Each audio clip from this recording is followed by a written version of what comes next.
जय माँ विंध्यवासिनी। जय माई की।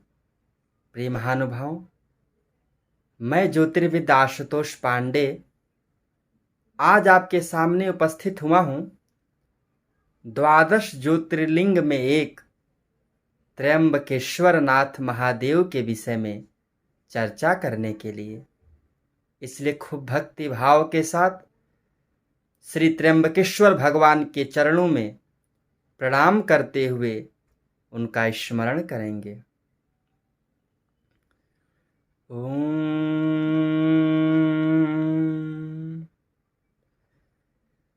सहाद्रिशिरसे विमले वसंतम गोदावरी तीरपवित्र देशे यदर्शनात् पातकमासुनाशम्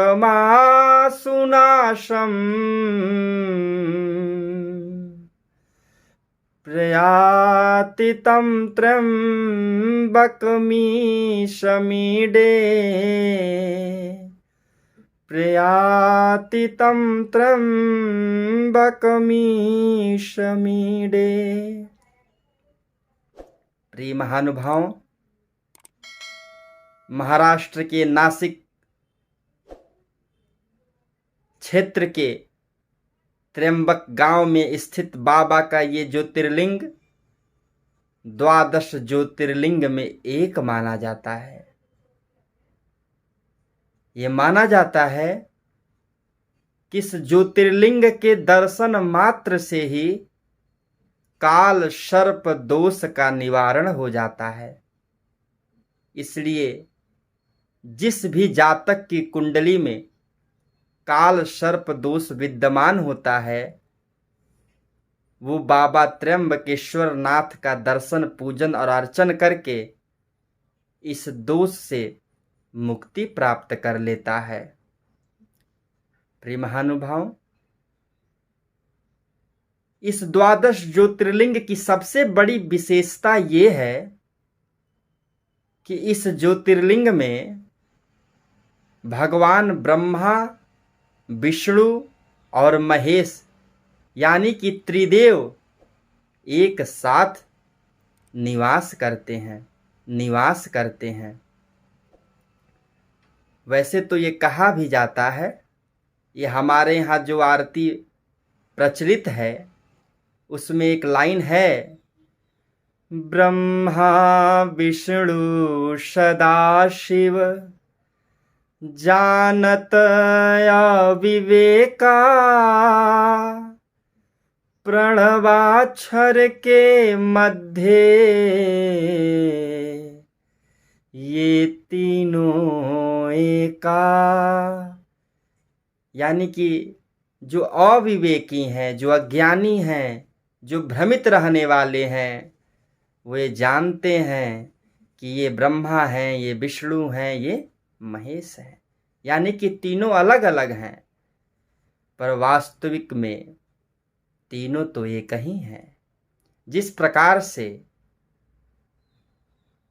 इलेक्ट्रॉन, प्रोटॉन, न्यूट्रॉन विज्ञान के हमारे युवान भाई जानते होंगे, एक ही तत्व के विभाजन से बनते हैं। जैसे परमाणु से ही अणु का निर्माण होता है, यानी कि एटम से ही मॉलिक्यूल्स बनते हैं। ठीक उसी प्रकार से सब तत्व एक ही है, बस उसके विषय में नाम अलग अलग बताए गए हैं। एक ही साध है सब सद है, सब साध है सब जाए। मैं अपने मूल विषय पे आता हूं। इस 12 ज्योतिर्लिंग के दर्शन करने मात्र से ही काल सर्प दोष समाप्त हो जाता है। और ये भी मान्यता है कि जिस जातक की कुंडली में पितृ दोष होता है, वो त्र्यंबकेश्वर नाथ में त्रिपिंडी श्राद्ध करवा के पितृदोष के भी से मुक्ति प्राप्त कर लेता है। यहाँ पर नारायण बलि, नाग बलि भी प्रचलित है।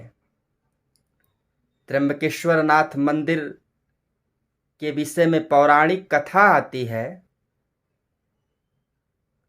जब एक बार गौतम ऋषि को गौ हत्या का पाप लगा, तो इस गौ हत्या के पाप से मुक्ति पाने के लिए उन्होंने महादेव की तपस्या की और उस तपस्या से प्रसन्न होकर महादेव ने प्रकट होकर उनसे वरदान मांगने को कहा।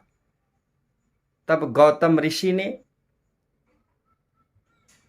उनकी कृपा प्राप्ति हेतु इसी स्थान पर वास करने के लिए कहा और वहीं पे महादेव एक ज्योतिर्लिंग के रूप में निवास करते हैं और वो गंगा को आदेश देते हैं कि तुम भी इस स्थान से प्रवाहित हो जाओ। इस पौराणिक कथा के अनुसार विद्वान इसे गंगा कहते हैं। वैसे कई शास्त्रों में, स्कंद पुराण में ये वर्णन है कि त्र्यंबकेश्वर नाथ मंदिर के पास ब्रह्मगिरि पर्वत मां गोदावरी का उद्गम स्थल माना जाता है।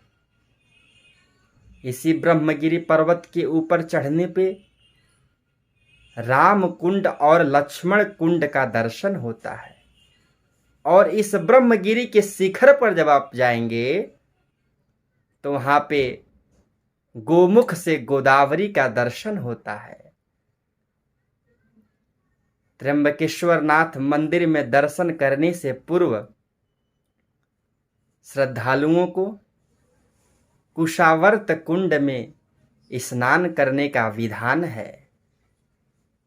इसलिए आपको जब भी मौका मिले इस परम पवित्र द्वादश ज्योतिर्लिंग का दर्शन करने जरूर आवें। कोटि कोटि शुभकामनाओं के साथ जय मां विंध्यवासिनी, जय।